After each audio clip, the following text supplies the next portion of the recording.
istihsanun nafsi wa tazkiyatuha wa i'jabuha aslu kulli ma'siyah wa aslu jami'i sifatil mazmumat.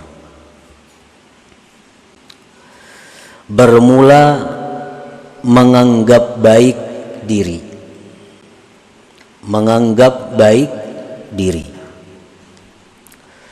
menganggap bersih diri, dan takjub dengan diri, itu merupakan sumber segala maksiat dan sumber sekalian sifat-sifat yang tercela. Kita merasa diri kita ini sudah baik, kita merasa diri kita ini sudah bersih. Nah, apabila kita merasa demikian itu, maka perasaan itu adalah merupakan sumber kemaksiatan dan sumber segala sifat-sifat yang tercela.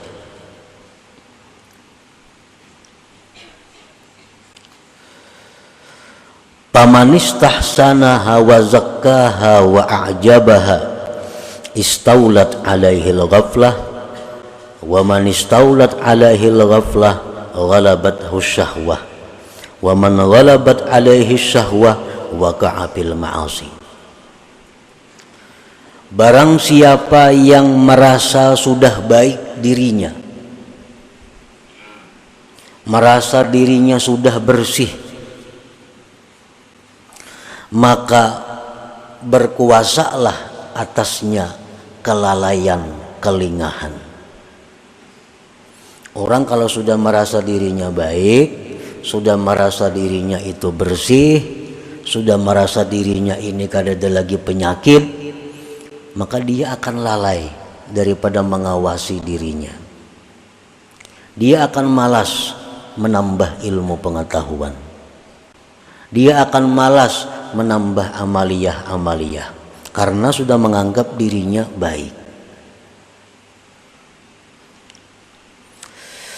Orang yang merasakan dirinya sudah baik, orang yang merasa dirinya sudah bersih, dia akan lalai.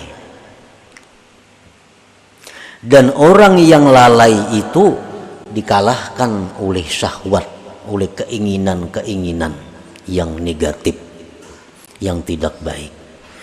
Dan barang siapa yang dikalahkan oleh syahwatnya, oleh keinginan-keinginan jahatnya, maka dia pasti akan terjatuh di dalam kemaksiatan.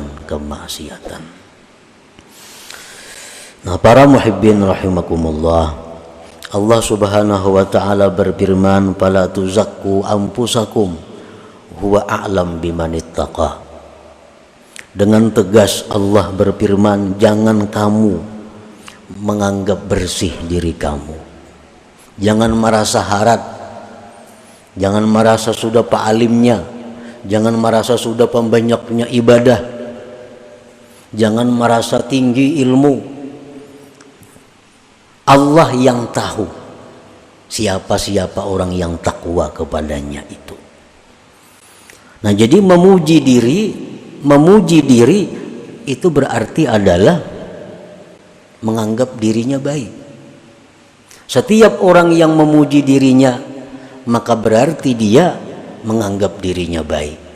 Bila menganggap dirinya itu baik, maka orang ini pasti akan jatuh dalam kemaksiatan. Rasulullah sallallahu alaihi wasallam bersabda, "Salasun muhlikat."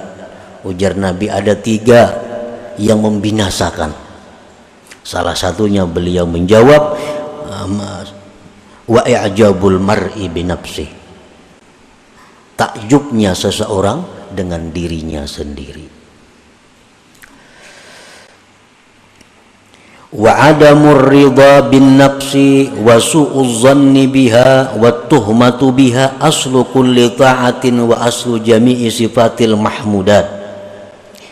Ketiadaan ridha dengan diri, dia merasa dirinya nih kada baik, dan buruk sangka dengan dirinya, buruk sangka dengan diri sendiri, dan tidak percaya dengan diri sendiri, itu merupakan sumber segala taat, sumber segala taat, dan sumber sifat-sifat yang terpuji. Kalau kita merasa kotor, kalau kita merasa banyak penyakit, kalau kita merasa diri ini hina, nah itu adalah sumber kebaikan, sumber segala sifat yang terpuji.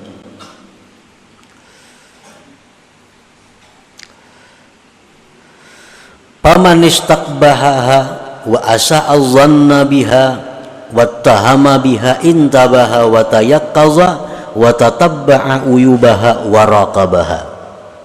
Barang siapa yang merasa dirinya itu jahat dan dia berburuk sangka dengan dirinya, dan dia tidak percaya dengan dirinya, maka dia akan bangun, dia akan jaga, dan dia akan mencari penyakit-penyakit dirinya dan akan mengawasi dirinya. Dan itu adalah sumber segala ketaatan. Nah, para muhibbin rahimakumullah, jadi artinya bahwa kita ini disuruh memandang diri ini kotor, disuruh memandang diri kita ini banyak punya penyakit-penyakit rohani, dan memang banyak punya penyakit. Memang kita banyak punya penyakit-penyakit yang mesti diobati, yang mesti diawasi.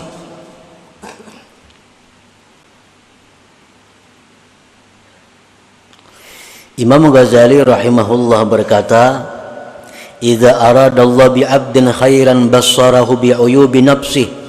Apabila Allah menghendaki seorang hamba itu menjadi seseorang yang baik, Allah perlihatkan penyakit-penyakit dirinya.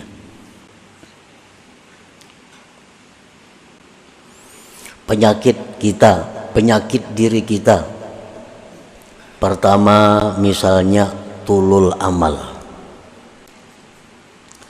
Artinya tulul amal itu kita merasa bahwa kita ini hidup lebih lama lagi. Kita menyangka bahwa minggu depan kita masih hidup. Kita menyangka diri kita ini bulan depan masih hidup. Kita menyangka bahkan tahun depan masih hidup. Nah, ini adalah penyakit.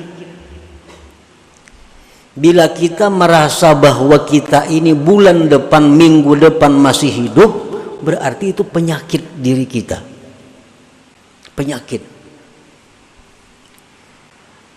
Dan penyakit ini merupakan penyakit dalam yang berakibat macam-macam. Kalau kita merasa masih lawas lagi hidup, satu, kita menunda-nunda tobat. Nah, itu akibatnya. Kayak orang panas dalam, akibatnya timbul sariawan, timbul rakungan sakit, timbul macam-macam. Nah, sama ini, orang yang merasa bahwa bulan depan, tahun depan masih hidup, satu, menunda-nunda tobat, kain lagi tobat, menunda-nunda amal salih, menunda berbuat kebaikan, menunda menuntut ilmu. Nah, ini penyakit. Jadi kalau ada dalam diri kita penyakit yang namanya tulul amal, itu wajib hukumnya kita mengobati supaya jangan ada lagi tulul amal itu. Nah, itu pertama penyakit kita, tulul amal. Yang kedua, mungkin penyakit rata-rata kita adalah tamak. Tamak bid dunia wa qanaah bil akhirah. Tamak. Arti tamak itu adalah bahwa kita ini masih merasa kurang. Urusan-urusan harta duniawi merasa kurang. Apa yang sudah diberikan Allah selama ini kepada kita, kita merasa belum cukup. Dan selalu hendak menambah. Selalu hendak menambah. Nang bisa buah hendak dua, nang dua hendak tiga, tiga hendak empat. Nah, ini adalah uyubun nafsi, ini penyakit. Akibatnya apa orang yang ini, orang yang punya penyakit tamak ini akibatnya banyak akibatnya. Satu, mau mengangkat embun orang. Batas tanah misalnya, di sini mau mengangkat. Nah, ini tamak. Kalau cukup lawan yang ada. Inya mengejar apa yang dicarinya walaupun dengan jalan yang haram untuk memenuhi targetnya. Nah, ini akibat penyakit yang ada pada diri kita, tamak. Otomatis orang tamak itu kikir karena takutan bakurang. Nah, kikir. Nah, dan itu ada pada diri kita. Jadi kalau kita menganggap bahwa diri kita ini baik, nah, menganggap diri kita ini sudah bersih, menganggap diri kita ini mulia, padahal ada penyakit-penyakit seperti itu di dalam diri kita.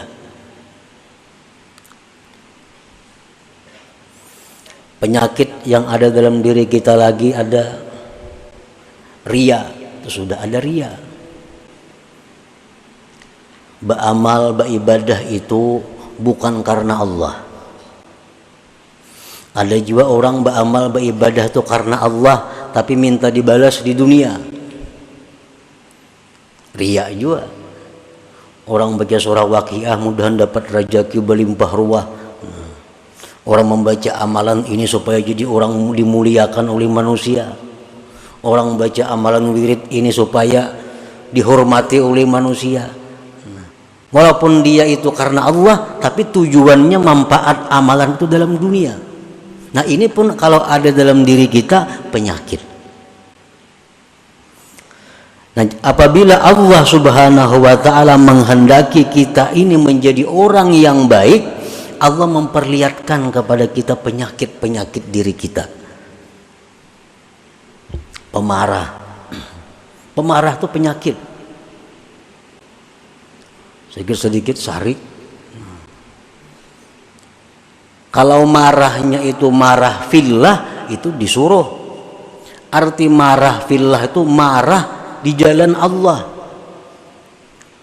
Nah, ada orang yang melanggar hukum Allah, dia marah. Melanggar hukum Allah. Ada pemarah ini kada. Kalau ada sesuatu yang kada cucuk lawan inya, marah. Nah, itu pemarah ngarannya. Dan pemarah ini penyakit, bisa berakibat dendam, bisa berakibat berniat buruk kepada orang lain. Nah, bermula dari pemarah.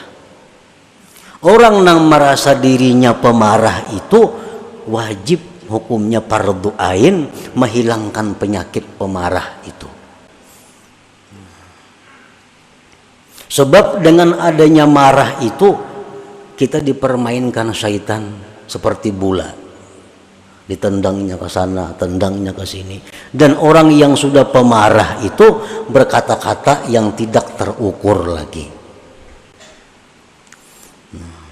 Kada tahu orang tua, kada tahu kuitan, kada tahu siapa. Bila sudah marah itu macam-macam. Allah Subhanahu wa ta'ala memuji di dalam Al-Quran, wal kazimin al-ghaiza, orang-orang yang mampu menahan marahnya.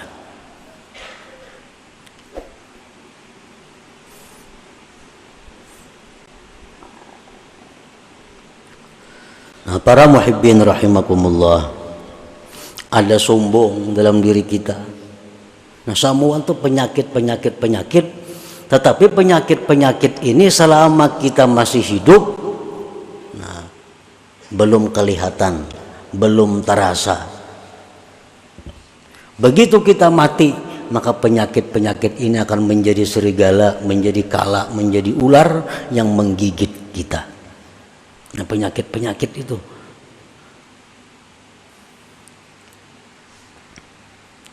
Apabila Allah Subhanahu wa ta'ala menghendaki kita ini menjadi orang yang baik, Allah perlihatkan kepada kita tentang penyakit diri kita. Jadi wajib kita nih berubat. Nah, kamana berubat lawan orang nang mengerti masalah itu. Pas'alu ahla dzikri in kuntum la ta'lamun. Nang mana pemarah baubat pang. Nang ulun ni pemarah pang napa ubatnya nah? Napa ubatnya? Ulun ni pendendam napa yuk ubatnya supaya ampih pendendam itu? Ulun ini tulul amal, napa yuk ubatnya supaya ampih tulul amal tuh macam apa caranya? Jarang orang ada yang berubat seperti itu. Kalau sakit pinggang, lancap mencari tukang urut kemana-mana. Sakit awak cari ubat itu ini. Padahal sakit-sakit jasmani ini begitu kita mati tamat penyakitnya. Begitu kita mati hilang sakit. Tapi kalau penyakit rohani tadi begitu kita mati, nah disitulah mulai timbul penyakit. Marah berubah menjadi kala, dendam berubah menjadi ular, ini berubah menjadi serigala yang selalu menggigit menerkam kita. Dan itu berlaku sejak dicabutnya nyawa kita sampai kayaknya diperhitungkan oleh Allah Subhanahu wa ta'ala.